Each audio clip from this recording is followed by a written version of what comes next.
Welcome to Class 11 Mathematics. Today we begin with Chapter 1, Sets.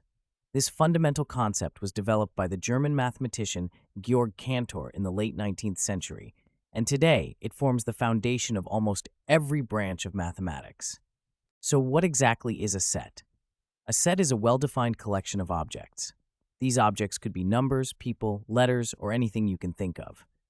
The key requirement is that you must be able to clearly decide whether any given object belongs to the collection or not. For example, the vowels in the English alphabet form a set, A, E, I, O, U. The objects in a set are called elements or members.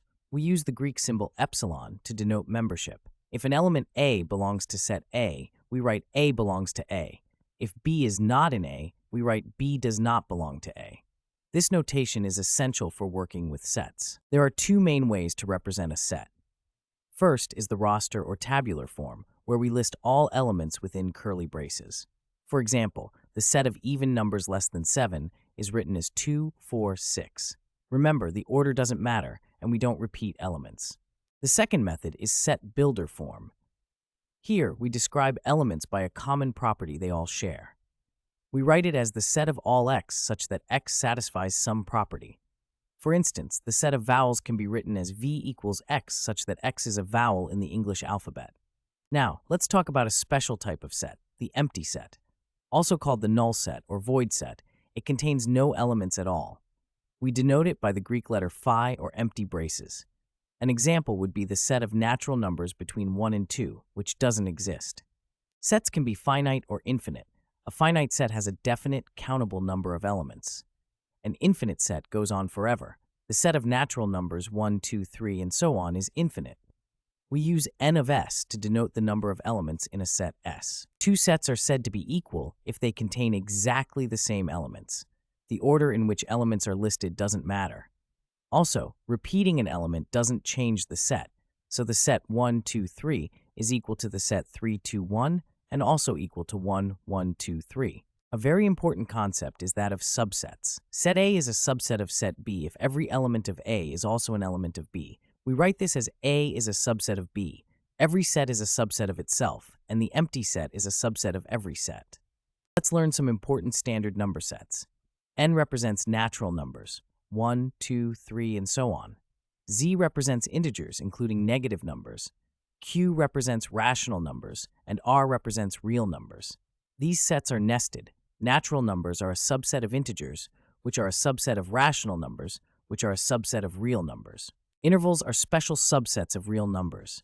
An open interval, written with parentheses as AB, contains all numbers between A and B, but not A and B themselves.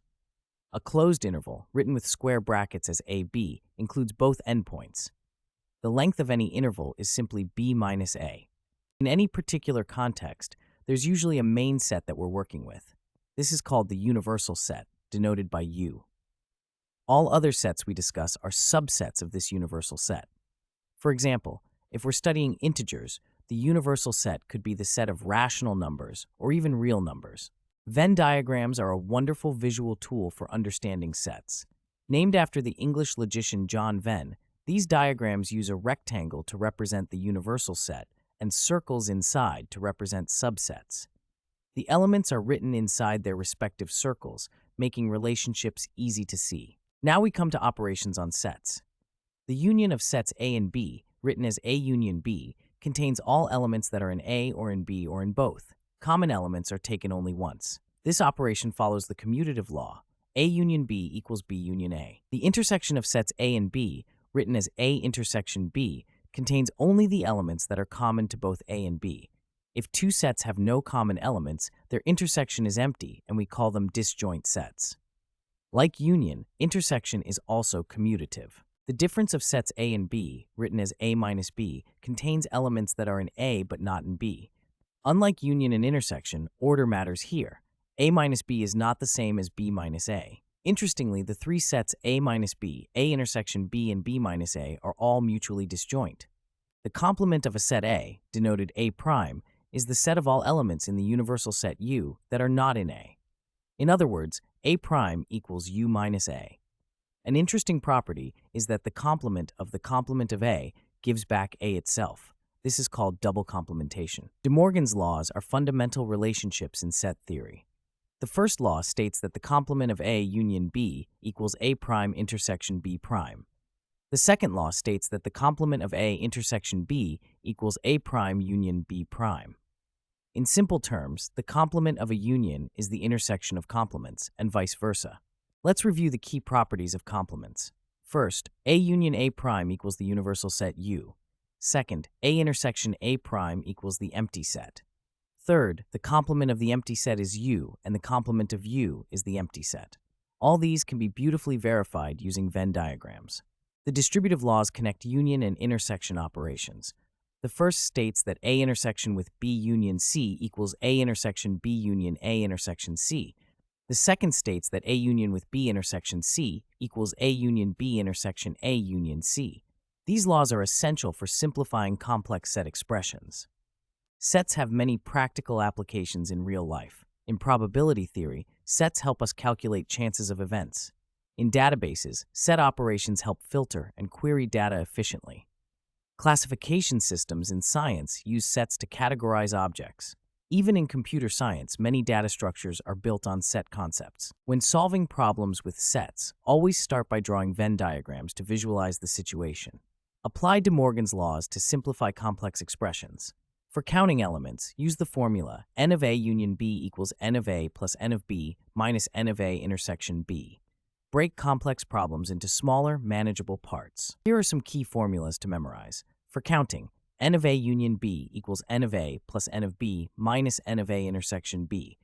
There's also a formula for three sets. Remember that A minus B equals A intersection B prime, and a set with n elements has exactly 2 to the power n subsets. Watch out for some common mistakes. Don't confuse the belongs to symbol with the subset of symbol. Remember that in set difference, order matters. Don't forget to consider empty set cases in your solutions, and be careful when applying De Morgan's laws. The union becomes intersection and vice versa. Let's summarize what we learned in this chapter. Sets are well-defined collections of objects. We studied operations like union, intersection, difference, and complement. Venn diagrams help us visualize relationships between sets. De Morgan's laws connect these operations beautifully.